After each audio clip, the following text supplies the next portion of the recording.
Hello friends, कैसे हो। GK 2020 YouTube channel में आप सभी दोस्तों का हार्दिक स्वागत है। आज के इस वीडियो में मैं जियोग्राफी टॉपिक में गेहूं की बात करने वाला हूं और गेहूं की फसल से जुड़े हुए सभी महत्वपूर्ण फैक्ट हमने इस वीडियो में शामिल किए हैं। जैसा कि विश्व में सबसे अधिक गेहूं का उत्पादन किस देश में होता है, भारत कौन से स्थान पर है, गेहूं की कौन कौन सी किस्में हमारे भारत देश में उगाई जाती है, ऐसे महत्वपूर्ण फैक्ट को शामिल करते हुए हमने यह वीडियो तैयार किया है। और आप चाहे कोई भी एग्जामिनेशन की प्रिपरेशन कर रहे हैं, आपके सिलेबस में यदि इंडियन ज्योग्राफी है, वर्ल्ड ज्योग्राफी है, तो हमारे इस वीडियो से निश्चित तौर ही मदद मिलेगी। ओके, तो वीडियो में आप लास्ट तक बने रहिए। लास्ट में कमेंट सेक्शन में जरूर बताना कि यह वीडियो आपको कैसा लगा। तो आज का हमारा टॉपिक है गेहूं। गेहूं को इंग्लिश में व्हीट बोलते हैं, इमेज में आप देख सकते हैं। तो सबसे पहले कुछ क्वेश्चन में आपको पूछकर आपके ज्ञान की, आपके नॉलेज की मैं एक पूछताछ करना चाहता हूं। पहला क्वेश्चन, भारत के कितने प्रतिशत फसली क्षेत्र में गेहूं उगाई जाती है? भारत के कितने प्रतिशत फसली क्षेत्र में गेहूं उगाई जाती है? तो भारत में 13% कृषि क्षेत्र में यह गेहूं की फसल उगाई जाती है। सही आंसर है ऑप्शन सी। धान के बाद भारत की सबसे महत्वपूर्ण अनाज की फसल कौन सी है? धान के बाद भारत की सबसे महत्वपूर्ण अनाज की फसल है गेहूं, जिसके बारे में आज हम पढ़ने वाले हैं। ओके, तीसरा क्वेश्चन, भारत के उत्तर और उत्तरी पश्चिमी प्रदेशों के लाखों लोगों का मुख्य भोजन कौन सा अनाज है? तो दोस्तों, हमारे भारत देश के उत्तर या उत्तरी पश्चिमी प्रदेशों के लाखों लोगों का मुख्य भोजन है गेहूं। तो सही आंसर बनेगा ऑप्शन डी। चौथा क्वेश्चन, गेहूं में कौन सा पोषक तत्व भरपूर मात्रा में होता है? गेहूं में कौन सा पोषक तत्व भरपूर मात्रा में होता है? तो गेहूं में प्रोटीन भी होता है, विटामिन भी होता है, कार्बोहाइड्रेट्स भी होता है। तो हमारा सही आंसर बन जाता है ऑप्शन डी। उपरयुक्त सभी पोषक तत्व गेहूं में भरपूर मात्रा में होते हैं। अगला क्वेश्चन, दुनिया का पहला सबसे बड़ा गेहूं का उत्पादक देश कौन सा है? गेहूं के उत्पादन के मामले में विश्व में पहले स्थान पर कौन है? तो पहले स्थान पर है हमारा पड़ोसी मुल्क चीन। क्या चीन गेहूं के उत्पादन के मामले में पहले स्थान पर है? सही आंसर ऑप्शन सी। अगला क्वेश्चन, विश्व में पैदा होने वाली गेहूं की पैदावार में भारत का योगदान कितनी फीसदी है? क्वेश्चन एक बार फिर से पढ़ लीजिए कि विश्व में पैदा होने वाली गेहूं की पैदावार में भारत का योगदान कितनी फीसदी है? तो भारत का योगदान है 8.7%। सही आंसर ऑप्शन ए। आगे दोस्तों, अब हम गेहूं के बारे में बात करेंगे कि गेहूं की फसल कौन सी जमीन में उगाई जाती है, कौन सी जमीन यह गेहूं की फसल को अनुकूल आती है। देखो, चिकनी मिट्टी या नहरी मिट्टी जो कि सही मात्रा में पानी को सोख सके, अच्छी मानी जाती है। दोस्तों, जो चिकनी मिट्टी है, नहरी मिट्टी है, जो सही मात्रा में पानी को सोख सके, उसे गेहूं की फसल के लिए अच्छी मानी जाती है।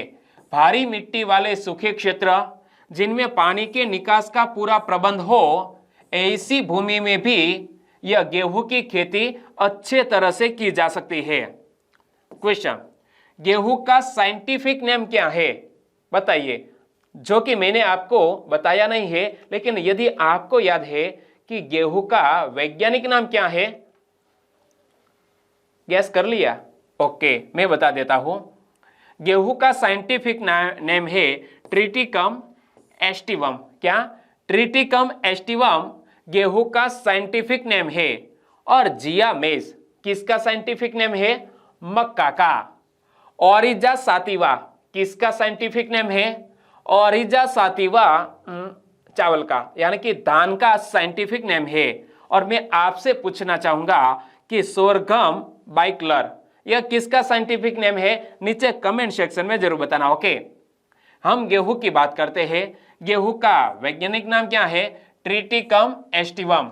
इमेज आप देख सकते हैं गेहूं को। तो गेहूं विश्व की प्रमुख खाद्यान्न फसल है जिसकी खेती विश्व भर में की जाती है। विश्व भर में भोजन के लिए उगाई जाने वाली अन्य फसलों में मक्का के बाद गेहूं दूसरी सबसे ज्यादा उगाई जाने वाली फसल है। धान का स्थान गेहूं के ठीक बाद यानी कि तीसरे स्थान पर आता है। एक बार फिर से यहां से पढ़ लीजिए कि विश्व भर में भोजन के लिए उगाई जाने वाली अन्य फसलों में मक्का के बाद गेहूं दूसरी सबसे ज्यादा उगाई जाने वाली फसल है। धान का स्थान गेहूं के ठीक बाद तीसरे स्थान पर आता है। वैज्ञानिक दृष्टि से गेहूं घास कुल का पौधा है। क्या यह गेहूं घास कुल का पौधा है और मध्य पूर्व के लेवांत क्षेत्र का यह देशज है। चलिए अब एक बढ़िया सा क्वेश्चन आपके लिए कि गेहूं की फसल के संदर्भ में निम्नलिखित कथनों पर विचार करें और कौन सा कथन सही है वो गैस करें। तीनों सेंटेंस के बारे में दोस्तों मैंने इंफॉर्मेशन आपको बता दी है, तो आपका यह क्वेश्चन सही होना चाहिए। ओके, एक तो गेहूं वनस्पति कुल का पौधा है, वनस्पति कुल का पौधा है, घास कुल का पौधा है, इसीलिए यह कथन गलत हो गया। गेहूं का साइंटिफिक नेम ट्रिटिकम एस्टिवम है, यह कथन बिल्कुल सही। गेहूं की फसल के लिए सही मात्रा में पानी को सोख सके ऐसी नहरी मिट्टी अच्छी मानी जाती है, यह कथन भी बिल्कुल सही। और हमें पूछा गया है कौन सा कथन सही, तो 2 और 3 नंबर का कथन बिल्कुल सही। आंसर बन जाता है ऑप्शन बी। आपका भी सही आंसर हुआ, बहुत बढ़िया, वेल डन।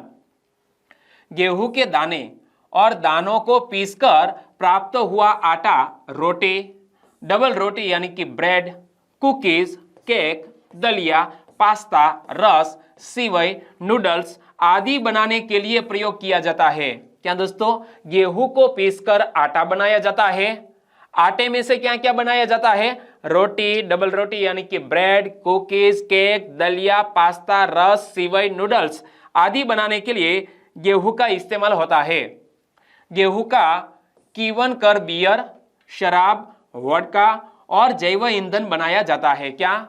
गेहूं के कीवन कर, इसमें बियर, शराब, वोडका और जैव ईंधन भी बनाया जाता है। गेहूं की एक सीमित मात्रा में पशुओं के चारे के रूप में प्रयोग किया जाता है। गेहूं की एक सीमित मात्रा को पशुओं के चारे के रूप में भी उपयोग किया जाता है और इसके भूसे को पशुओं के चारे या छत यानी कि छप्पर के लिए निर्माण सामग्री के रूप में भी यह जो गेहूं का भूसा होता है उनका इस्तेमाल यह छत के निर्माण के लिए भी किया जाता है। तो एक बार फिर से देख लो कि गेहूं का उपयोग हम कौन कौन सी चीजें बनाने में करते हैं। तो सबसे पहले तो मैंने आपको बता दिया कि गेहूं के आटे का इस्तेमाल रोटी, ब्रेड, कुकीज, केक, दलिया, पास्ता, रस, सिवई, नूडल्स आदि बनाने के लिए उपयोग करते हैं। लेकिन गेहूं का कीवन कर बियर, शराब, वोडका और जैव ईंधन बनाया जाता है। गेहूं की एक सीमित मात्रा में पशुओं के चारे के रूप में भी प्रयोग किया जाता है और इसके भूसे को पशुओं के चारे या छत के लिए निर्माण सामग्री के रूप में भी इस्तेमाल किया जा सकता है। चलिए गेहूं के उपयोग के संदर्भ में निम्नलिखित कथनों पर विचार करें। 3 सेंटेंस और कौन सा कथन सही? पढ़ो। इसके भूसे का छत के निर्माण में इस्तेमाल किया जा सकता है। गेहूं के भूसे का इस्तेमाल छत निर्माण में किया जा सकता है, कथन सही। ओके। गेहूं का किण्वन कर बियर, शराब, जैव ईंधन बनाया जाता है, यह कथन भी बिल्कुल सही। भोजन के लिए उगाई जाने वाली फसलों में गेहूं पहले स्थान पर है, यह कथन सही या गलत? गलत है मेरे प्यारे दोस्तों, क्योंकि भोजन के लिए उगाई जाने वाली फसलों में गेहूं दूसरे स्थान पर है। पहले स्थान पर है मक्का, दूसरे स्थान पर है गेहूं और तीसरे स्थान पर है चावल। और हमें पूछा गया है कौन सा कथन सही? 1 और 2 नंबर का कथन सही। आंसर बनता है ऑप्शन ए। आगे बात करें तो हालांकि दुनिया भर में आहार, प्रोटीन और खाद्य आपूर्ति का अधिकांश गेहूं द्वारा पूरा किया जाता है, लेकिन गेहूं में पाए जाने वाले एक प्रोटीन जिसका नाम है ग्लूटेन के कारण विश्व का 100 से 200 लोगों में से एक व्यक्ति पेट के रोगों से ग्रस्त है। क्या? यह गेहूं में एक प्रोटीन पाया जाता है जिसका नाम है ग्लूटेन, और ग्लूटेन के कारण विश्व का 100 से 200 लोगों में से एक व्यक्ति पेट के रोगों से ग्रसित है, जो शरीर की प्रतिरक्षा प्रणाली की इस प्रोटीन के प्रति हुई प्रतिक्रिया का परिणाम है। और दोस्तों, यह एक रिजल्ट कहां सामने आया है? तो संयुक्त राज्य अमेरिका के आंकड़ों के आधार पर यह तय किया गया है, यह बात सामने आई है कि ग्लूटेन के कारण 100 से 200 लोगों में से एक व्यक्ति पेट के रोगों से ग्रस्त हो जाता है। तो यह फैक्ट याद रख लिए। ओके, आगे बात करें तो क्वेश्चन आपके लिए, गेहूं में पाए जाने वाले कौन से प्रोटीन के कारण व्यक्ति पेट के रोगों से ग्रस्त होता है? तो दोस्तों, यह सभी प्रोटीन के नाम है, लेकिन गेहूं में एक प्रोटीन पाया जाता है जिसका नाम है ग्लूटेन, और ग्लूटेन के कारण व्यक्ति को पेट की बीमारी होती है। सही आंसर ऑप्शन सी। और विश्व में कुल कृषि योग्य भूमि के लगभग 6ठे भाग पर गेहूं की खेती की जाती है। क्या? हमारे पूरे विश्व में जो कृषि योग्य भूमि है, इनमें से 6ठे भाग में गेहूं की खेती की जाती है। यद्यपि एशिया में मुख्य रूप से धान की खेती की जाती है, तो भी गेहूं विश्व के सभी प्रायद्वीपों में उगाया जाता है। यह विश्व की बढ़ती जनसंख्या के लिए लगभग 20% आहार कैलोरी की आपूर्ति करता है। क्या? यह गेहूं पूरे विश्व की जनसंख्या के लिए लगभग 20% आहार कैलोरी की आपूर्ति करता है, यह गेहूं। और वर्ष 2007-8 में विश्वव्यापी गेहूं उत्पादन 62.22 करोड़ टन तक पहुंच गया था। चीन के बाद भारत गेहूं दूसरा विशालतम उत्पादक है। तो गेहूं के उत्पादन के मामले में पूरे विश्व में टॉप पर है चीन, दूसरे स्थान पर है हमारा भारत। एक बार यहां से फिर से पढ़ लो कि विश्व में कुल कृषि योग्य भूमि के लगभग 6ठे भाग पर गेहूं की खेती की जाती है। यद्यपि एशिया में मुख्य रूप से धान की खेती की जाती है, तो भी गेहूं विश्व के सभी प्रायद्वीपों में उगाया जाता है। यह विश्व की बढ़ती जनसंख्या के लिए लगभग 20% आहार कैलोरी की आपूर्ति करता है। वर्ष 2007-8 में विश्वव्यापी गेहूं उत्पादन 62.22 करोड़ टन तक पहुंच गया था, और चीन के बाद भारत गेहूं दूसरा विशालतम उत्पादक है गेहूं के लिए। चलिए क्वेश्चन, गेहूं के उत्पादन के संदर्भ में निम्नलिखित कथनों पर विचार करें। कौन सा कथन सही है? पकड़ लीजिए। पहला सेंटेंस, विश्व में कुल कृषि योग्य भूमि के लगभग 6ठे भाग पर गेहूं की खेती की जाती है। कथन सही। एशिया में मुख्य रूप से गेहूं की खेती की जाती है।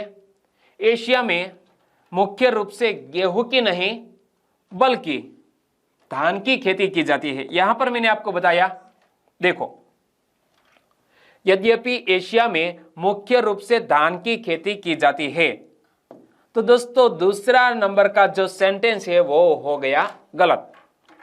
चीन के बाद भारत गेहूं के उत्पादन के मामले में दूसरे नंबर का विशालतम उत्पादक देश है।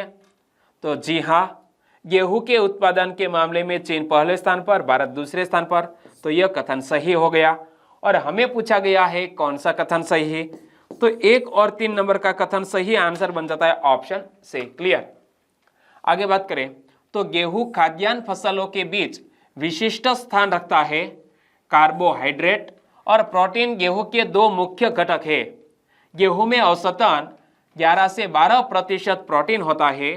गेहूं मुख्यतः विश्व के 2 मौसमों यानी कि शीत एवं वसंत ऋतुओं में उगाया जाता है। 2 से 3 महत्वपूर्ण फैक्ट आए हैं, और यह फैक्ट को शामिल करते हुए हमने 2 क्वेश्चन भी क्रिएट किए हैं, इसीलिए आप ध्यान से एक बार फिर से पढ़ लो कि गेहूं खाद्यान्न फसलों के बीच विशिष्ट स्थान रखता है।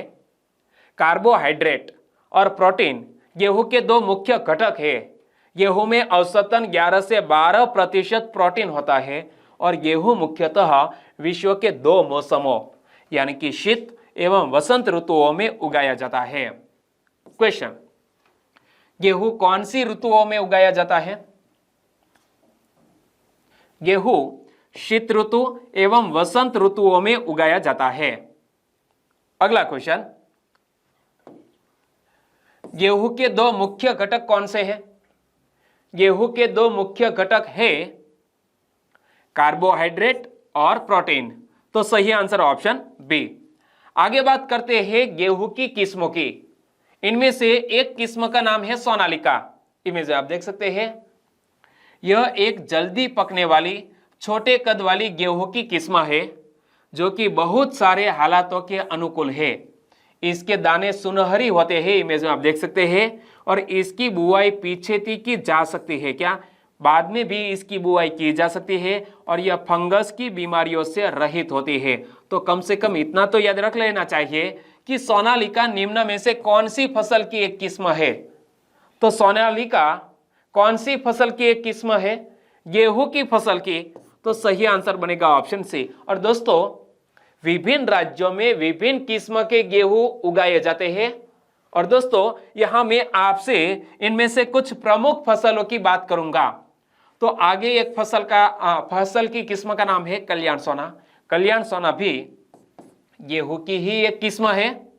यह गेहूं की बहुत छोटे कद वाली किस्म है। क्या यह जो कल्याण सोना है वो गेहूं की छोटे कद वाली एक किस्म जो कि बहुत सारे हालातों के अनुकूल होती है और पूरे भारत में इसको बीजने की सलाह दी जाती है। इसे बहुत जल्दी फंगस की बीमारी लगती है। क्या दोस्तों, यह कल्याण सोना गेहूं की एक लिमिटेशन है कि बहुत जल्दी फंगस की बीमारी यह कल्याण सोना नामक गेहूं की किस्म को लग जाती है। इसीलिए इसे फंगस रहित क्षेत्रों में बीजने की सलाह दी जाती है। गेहूं की कौन सी किस्म को जल्दी फंगस की बीमारी लगती है, ऐसा क्वेश्चन यदि एग्जामिनेशन में आए तो कल्याण सोना को फंगस की बीमारी बहुत जल्दी लगती है। सही answer option A. Spot blotch नामक बीमारी कौन सी फसल को लगती है? दोस्तों, ऐसे बहुत सारे क्वेश्चन पहले के एग्जामिनेशन में पूछे भी गए हैं, इसीलिए मैंने कुछ ऐसे क्वेश्चन आपके सामने रखे हैं जो गेहूं की फसल में यह सारी बीमारियां होती है। इनमें से एक है स्पॉट ब्लॉच। तो स्पॉट ब्लॉच नाम की बीमारी कौन सी फसल को लगती है? गेहूं की फसल को। देखो, गेहूं की फसल में स्पॉट ब्लॉच नामक की बीमारी लग गई है। इसका निदान यदि शीघ्र नहीं किया गया तो यह रोग गेहूं की उपज को आधा कर देगा। क्या यदि आपके गेहूं में स्पॉट ब्लॉच की बीमारी लगी है और आपने कोई शीघ्र उपाय नहीं किया तो गेहूं का उत्पादन आधा हो सकता है। ट्रिटिकम एस्टिवम क्या है? गेहूं का साइंटिफिक नेम है। ट्रिटिकम एस्टिवम रोटी गेहूं है और यह रोटी गेहूं जो होता है वो मृदु गेहूं होता है। और दोस्तों, दूसरा एक है ट्रिटिकम ड्यूरम और यह कठोर गेहूं होता है। तो याद रख लेना कि ट्रिटिकम एस्टिवम मृदु गेहूं जिनमें से रोटी बनती है और ट्रिटिकम ड्यूरम यह कठोर गेहूं होता है। दोस्तों, गेहूं की किस्म और बीमारियों के बारे में आगे बात करें तो द्विगुणी बहुनी किस्म नाम है अर्जुन। अर्जुन सभी ऋतुओं की रोधी है। ऋतुआ दोस्तों, यह गेहूं फसल की ही एक बीमारी है, लेकिन जो अर्जुन नामक गेहूं की किस्म है इसमें यह बीमारी नहीं होती और मध्यम उपजाऊ भूमि की परिस्थितियों में समय पर बुआई के लिए अत्यंत उपयोगी है। कौन सी? यह अर्जुन नामक गेहूं की किस्म। परंतु कर्नल बंटा की बीमारी को शीघ्र ग्रहण करने के कारण इसकी खेती पहाड़ी पट्टियों पर नहीं की जा सकती। दोस्तों, एक और बीमारी का नाम है कर्नल बंटा। यह कर्नल बंटा की बीमारी अर्जुन नामक गेहूं की किस्म को तुरंत लगती है, इसीलिए इसकी खेती पहाड़ी पट्टियों पर नहीं की जा सकती। जनक जनक भी एक गेहूं की ही किस्म है। जनक ब्राउन रतुआ रोधी किस्म है। इसे पूर्वी उत्तर प्रदेश और नेपाल में भी उगाने की सिफारिश की गई है। प्रताप पंजाब, हरियाणा, राजस्थान और पश्चिमी उत्तर प्रदेश के वर्षा वाले क्षेत्रों में मध्यम उपजाऊ भूमि की परिस्थितियों में अच्छी प्रकार से उगाया जाता है। तो दोस्तों, यहाँ भी गेहूं की दो किस्मों के नाम आए, एक है जनक और दूसरी है प्रताप। और यह जनक की खेती कहाँ की जाती है? तो जनक ब्राउन रतुआ रोधी किस्म है गेहूं की। इसे पूर्वी उत्तर प्रदेश और नेपाल में भी उगाने की सिफारिश की गई है। तो प्रताप प्रताप नामक गेहूं की किस्म पंजाब, हरियाणा, राजस्थान और पश्चिमी उत्तर प्रदेश के वर्षा वाले क्षेत्रों में मध्यम उपजाऊ भूमि की परिस्थितियों में अच्छी प्रकार उगाया जाता है। तो शेरा भी गेहूं की ही एक किस्म है।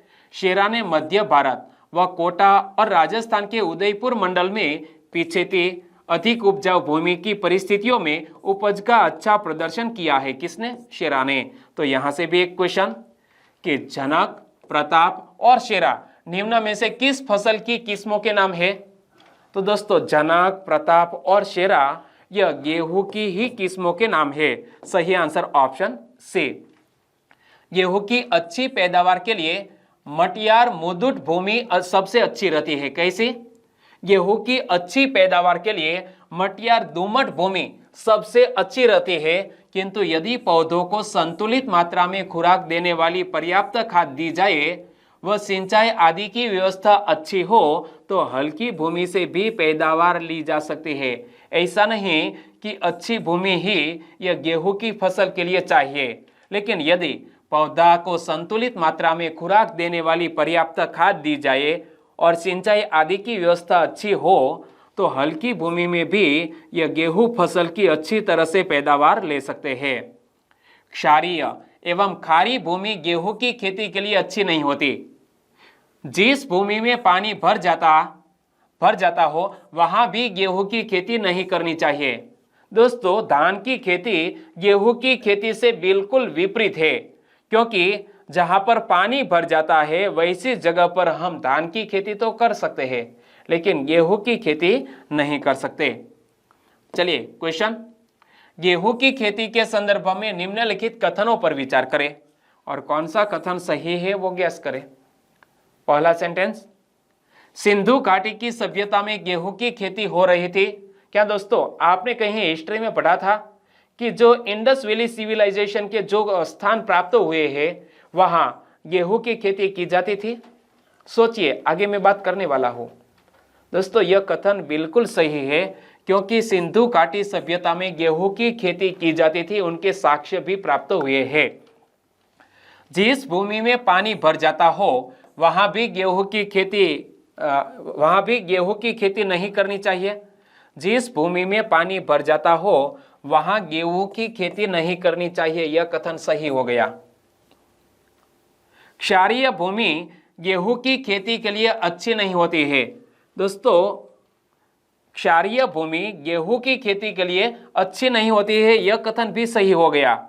दोस्तों यहां ऑप्शन में गलती है, यहां हमें लिखना चाहिए 1, 2 और 3, तीनों कथन बिल्कुल सही है। ओके, एक बार फिर से देख लो कि सिंधु घाटी सभ्यता में गेहूं की खेती हो रही थी, यह सही। जिस भूमि में पानी भर जाता हो वहां गेहूं की खेती नहीं करनी चाहिए, यह कथन सही। और क्षारीय भूमि गेहूं की खेती के लिए अच्छी नहीं होती है, यह कथन सही है। तो दोस्तों यहां ऑप्शन की गलती है। ओके, करेक्शन कर लीजिएगा। 1, 2, 3 तीनों कथन बिल्कुल सही। आगे बात करते हैं सन 2020 में सर्वाधिक गेहूं उत्पादन करने वाले देशों की। 2020 में सर्वाधिक गेहूं उत्पादन करने वाले देशों में हम देखें तो चीन पहले स्थान पर है। तकरीबन 1342 लाख टन गेहूं का उत्पादन 2020 में चीन में हुआ था, यानी कि गेहूं के उत्पादन के मामले में चीन पहले स्थान पर। हमारा भारत है दूसरे स्थान पर। 2020 में 1076 लाख टन गेहूं का उत्पादन भारत देश में हुआ। रूस है तीसरे स्थान पर, 859 लाख टन गेहूं का उत्पादन रूस में। और गेहूं के उत्पादन में चौथे स्थान पर है संयुक्त राज्य अमेरिका, 497 लाख टन गेहूं का उत्पादन हुआ। 2020 में कुल वैश्विक गेहूं उत्पादन 760 मिलियन टन था। चीन, भारत और रूस दुनिया के 3 सबसे बड़े व्यक्तिगत गेहूं उत्पादक देश है, जो वैश्विक गेहूं उत्पादन का 41% से भी अधिक हिस्सा है। यानी कि 3 देशों में विश्व के कुल गेहूं उत्पादन का हिस्सा 41% है। यानी कि 3 देशों में सर्वाधिक गेहूं का उत्पादन होता है, चीन, भारत और रूस। चौथे स्थान पर है अमेरिका। शरबती गेहूं की खासियत यह है कि इसकी चमक के साथ ही इसके दाने एक जैसे होते हैं। दोस्तों एक और भी गेहूं की किस्म है, नाम है शरबती। तो शरबती गेहूं की खासियत यह है कि इसकी चमक के साथ ही इसके दाने, और भी दोस्तों इसके दाने एक जैसे होते हैं। गेहूं की सभी किस्मों में यह सबसे महंगा बिकता है। क्या? यह शरबती गेहूं सबसे महंगा बिकता है। लोकवन, मालवा शक्ति और अन्य किस्म के गेहूं जहां 2000 से 2500 रुपये प्रति क्विंटल बिकते हैं, वहीं शरबती का न्यूनतम भाव ही 2800 रुपये होता है। दोस्तों यहां जब लोकवन शब्द आया है तो जिस राज्य से मैं बिलोंग करता हूं, जिस क्षेत्र से मैं बिलोंग करता हूं, वहां यह लोकवन नामक गेहूं की किस्म की खोज की गई थी। और यह कहां पर खोजा गया? उस संस्थान का नाम है लोक भारती सनोसरा। क्या? लोक भारती सनोसरा में यह लोकवन नामक गेहूं की किस्म की खोज की गई थी। याद रखना, यहां से एक बार फिर से पढ़ लो कि शरबती गेहूं की खासियत यह है कि इसकी चमक के साथ ही इसके दाने एक जैसे होते हैं। गेहूं की सभी किस्मों में यह सबसे महंगा बिकता है। कौन सा? शरबती गेहूं। लोकवन, मालवा शक्ति और अन्य किस्म के गेहूं जहां 2000 से 2500 रुपये प्रति क्विंटल बिकते हैं, तो वहीं शरबती का न्यूनतम भाव ही 2800 रुपये होता है। चलिए क्वेश्चन, गेहूं के संदर्भ में निम्नलिखित कथनों पर विचार करें और कौन सा कथन सही है वो पता लगाइए। पहला सेंटेंस, भारत दुनिया का सबसे बड़ा गेहूं उत्पादक देश। गलत, भारत दूसरे स्थान पर है। लोकवन गेहूं की सभी किस्मों में सबसे महंगा बिकता है। लोकवन यह गेहूं की एक किस्म है और गेहूं की सभी किस्मों में लोकवन सबसे महंगा बिकता है। यह कथन सही? गलत, क्योंकि शरबती नामक जो गेहूं की किस्म है, यह शरबती गेहूं सबसे महंगा बिकता है, 2800 रुपये प्रति क्विंटल। ओके, गेहूं दक्षिण पूर्वी एशिया में उत्पन्न हुआ था। यह कथन बिल्कुल सही है कि गेहूं दक्षिण पूर्वी एशिया में उत्पन्न हुआ था और हमारा आंसर बन जाता है केवल 3 नंबर का सेंटेंस बिल्कुल सही। हम यह गेहूं कहां उत्पन्न हुआ था उनकी बात करें तो प्राग ऐतिहासिक काल में यूनान, फारस, टर्की एवं मिस्र में गेहूं की कुछ जातियों की खेती की जाती थी। भारत में मोहनजोदड़ो और हड़प्पा की खुदाइयों से प्राप्त प्रमाण सूचित करते हैं कि यहाँ गेहूं की खेती 5000 वर्ष से भी अधिक समय पहले प्रारंभ हुई थी। भारत में भी गेहूं का उपयोग हजारों वर्षों से हो रहा है। मोहनजोदड़ो और हड़प्पा की खुदाई से पता चला है कि 4500 साल पहले सिंधु घाटी की सभ्यता में गेहूं की खेती हो रही थी। तब तक हमने गेहूं के भंडारण की भी क्षमता प्राप्त कर ली थी। चलिए अब लास्ट क्वेश्चन, भारत में भी गेहूं का उपयोग हजारों वर्षों से हो रहा था। इस बात का प्रमाण कहां से प्राप्त हुआ है? भारत में गेहूं का उपयोग हजारों वर्षों से हो रहा था, इस बात का प्रमाण मिला है हड़प्पा और मोहनजोदड़ो और हड़प्पा से। तो सही आंसर बन जाता है ऑप्शन डी, ए और बी दोनों। दोस्तों गेहूं से संबंधित यह वीडियो आपको कैसा लगा? अच्छा लगा, हेल्पफुल लगा तो प्लीज लाइक करें और आपके दोस्तों को फेसबुक, व्हाट्सएप या टेलीग्राम के जरिए इस वीडियो की लिंक शेयर करना मत भूलिएगा। हमारे चैनल का नाम है जीके 2020, चैनल को सब्सक्राइब कर लीजिए। और दोस्तों कल हम धान से संबंधित यानी कि चावल से संबंधित एक वीडियो आपको प्रोवाइड करेंगे और आपकी डिमांड है कि हमारे भारत देश की प्रमुख फसलों के बारे में आप वीडियो बनाकर प्रोवाइड करो, तो मैं ऐसा भी करूंगा। लेकिन आपसे एक दरख्वास्त है, विनती है कि हमारी चैनल को आपके दोस्तों तक इस वीडियो की लिंक शेयर करना मत भूलिएगा। ओके, कल मिलेंगे नई वीडियो के साथ, तब तक के लिए टेक केयर एंड जय हिंद।